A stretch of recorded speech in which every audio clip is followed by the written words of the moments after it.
ओम श्री दुर्गाय नमः। तीसरा अध्याय, सेनापतियों सहित महिषासुर का वध।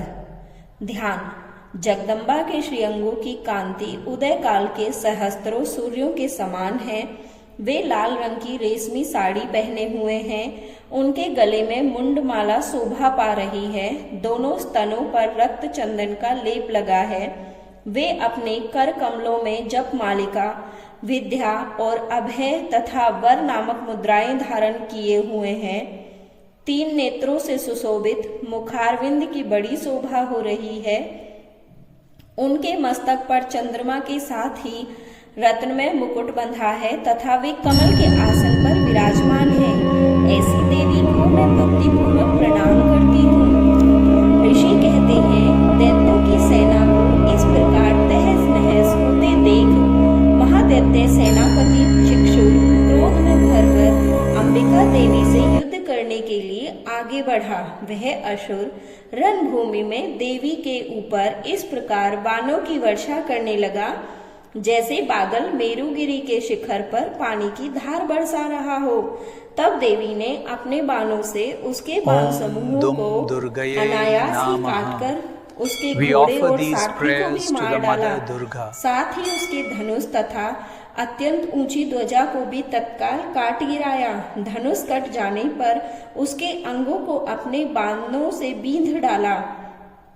धनुष, रथ, घोड़े और सारथी के नष्ट हो जाने पर वह असुर ढाल और तलवार लेकर देवी की ओर दौड़ा।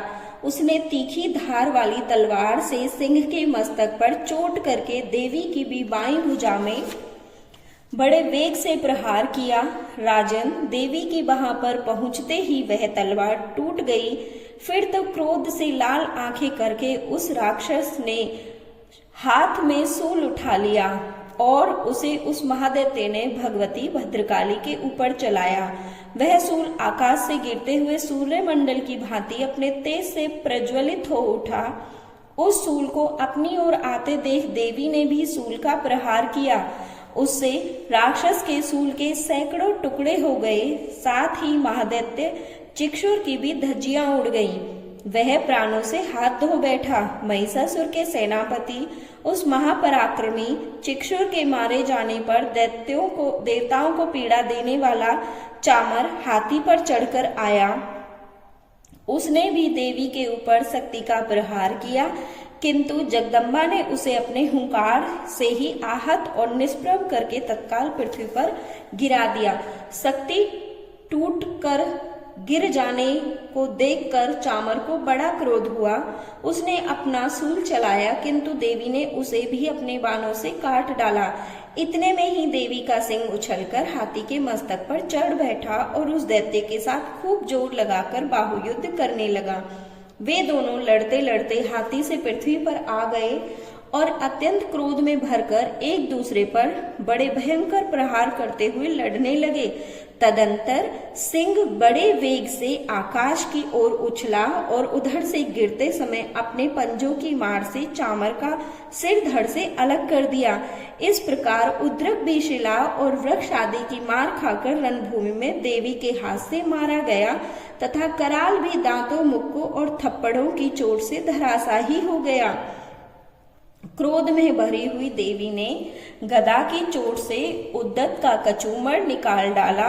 बिंदीपाल से वास्कल को तथा बाणों से ताम्र और अंधक को मौत के घाट उतार दिया।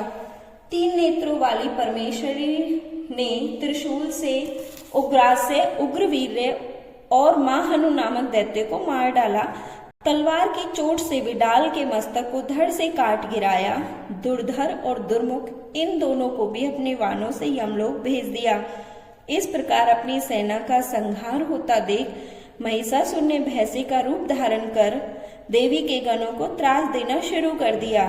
किन्हीं को थतुन से मारकर, किन्हीं को ऊपर के खुरों के प्रहार से मार गिराया, किन्हीं किन्हीं को पूंछ से चोट पहुंचाकर, कुछ को सींगों से विदीर्ण करके, कुछ गणों को वेग से, किन्हीं को सिंहनाद से, कुछ को चक्कर देकर और कितनों को निश्वास वायु के झोंकों से धराशायी कर दिया।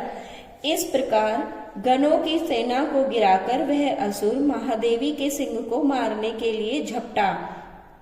इससे जगदम्बा को बड़ा क्रोध हुआ। उधर महापराक्रमी महिषासुर भी क्रोध में भरकर धरती को खुरों से खोदने लगा तथा अपने सींगों से ऊंचे ऊंचे पर्वतों को उठाकर फेंकने लगा और गर्जने लगा। उसके वेग से चक्कर देने के कारण पृथ्वी शुद्ध होकर फटने लगी। उसकी पूंछ से टकराकर समुद्र सब ओर से धरती को डुबोने लगा। हिलते हुए सींगों के आघात से विदीर्ण होकर बादल के टुकड़े टुकड़े हो गए। उसकी श्वास की प्रचंड वायु के वेग से उड़े हुए सैकड़ों पर्वत आकाश से गिरने लगे। इस प्रकार क्रोध में भरे हुए उस महादैत्य को अपनी ओर आता देख चंडिका ने उसका वध करने के लिए महान क्रोध किया। अपने पास को फेंककर उन्होंने उस महासुर को बांध लिया। उस महासंग्राम में बंध जाने पर उसने भैंसे का रूप त्याग दिया और तत्काल सिंह के रूप में प्रकट हो गया। उस अवस्था में जगदम्बा ज्यों ही उसका मस्तक काटने के लिए तैयार हुई त्यों ही वह खड्गधारी पुरुष के रूप में दिखाई देने लगा। तब देवी ने तुरंत ही बाणों की वर्षा करके ढाल और तलवार के साथ उस पुरुष को भी बींध डाला।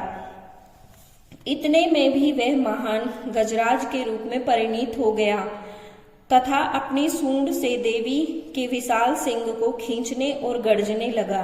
खींचते समय देवी ने तलवार से उसकी सूंड काट डाली। तब उस महादैत्य ने पुनः भैंसे का शरीर धारण कर लिया और पहले की भांति चराचर प्राणियों सहित तीनों लोकों को व्याकुल करने लगा। तब क्रोध में भरी हुई जगन माता चंडिका बारंबार उत्तम मधु का पान करने और लाल आंखें कर हंसने लगी।